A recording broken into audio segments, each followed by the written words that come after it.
But ஒரு காரியம், ஒருவேளை எலெக்ஷனுக்கு ரிசல்ட்டுக்கு பிறகு வர ஒரு பிரேக்கிங் நியூஸ், ஒரு பர்சனை எலெக்ட் பண்ணிட்டோம், இந்த பர்சன் தான் இந்த நாட்டுடைய பிரைம் மினிஸ்டர் அப்படிங்கிற ஒரு மெசேஜ் ஒருவேளை நீங்கள் டெலிவிஷன்ல நீங்க வாட்ச் பண்ணீங்கன்னா கூட நீங்க ஒன்றை புரிந்து கொள்ளுங்கள், அது குட் நியூஸ் கிடையாது, அது பேட் நியூஸ்னு சொல்ல முடியாது.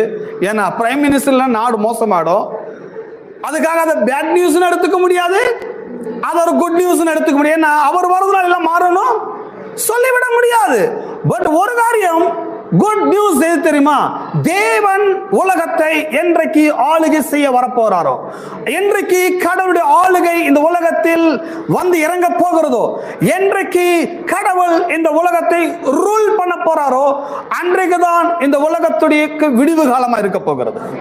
ஆமென். அப்படி